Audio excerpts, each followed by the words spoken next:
Hello everyone, I'm Paul and today we're solving problem 2138. Divide the string into groups of size k. This is easy and here I will show you my thought process and solution. This is a long description, but I recommend you to try and understand this because this is part of the problem also. You need to understand what the problem requires. We're given a string s, an integer k, and a character fill. And we need to split this string s into groups of exactly size k. Now maybe we have this string a and k is 2 and we need to split this into groups of 2. So we can take a and here we are missing one character.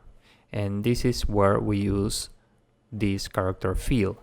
We will fill every empty space with the character in fill. And finally, we need to return an array with every group. So let's say here fill is B.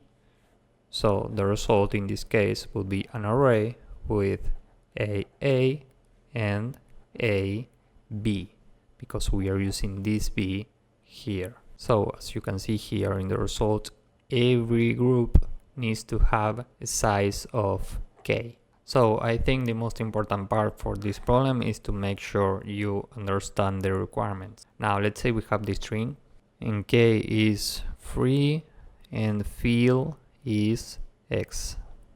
Now we'll iterate this from left to right, starting from index 0. The result is initially empty, and every time we will move the I pointer exactly k steps. So in this case k is 3, meaning next we are moving the I pointer here. And every time we are adding to the result the current character plus the next k minus 1 characters. So in this case we are adding ABC to the result because k is 3. Now the I pointer is here and we need to add DEF to the result. So now we have this in the result and we update I 3 steps. Next we have CHI, so we add this to the result. So finally the I pointer is here in the last character and we have only one remaining characters, but k is 3.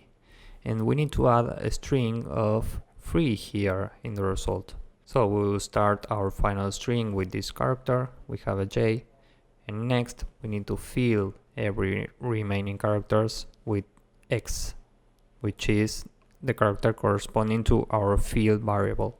And the question is, how many x's should we put here? Well, we need to put 3 minus the length of this last string x's.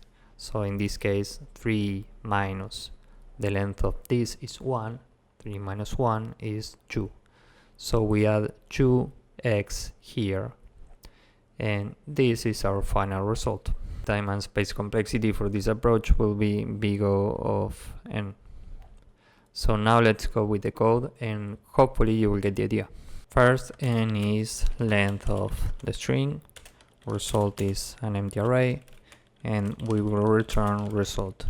And here in between, for I in range from 0 up to n in steps of k, we add to the result a substring which goes from I up to I plus k. Remember, this is inclusive and this is non-inclusive. And finally, for the last string in the array, result at -1 plus equal the character at fill times k minus the length of the last string, meaning result at -1. So this is it for the code. Now let's submit this and see if it works. As you can see, this works and it's very efficient. So if you found this useful, please drop a like, subscribe, and see you in the next one. Bye bye.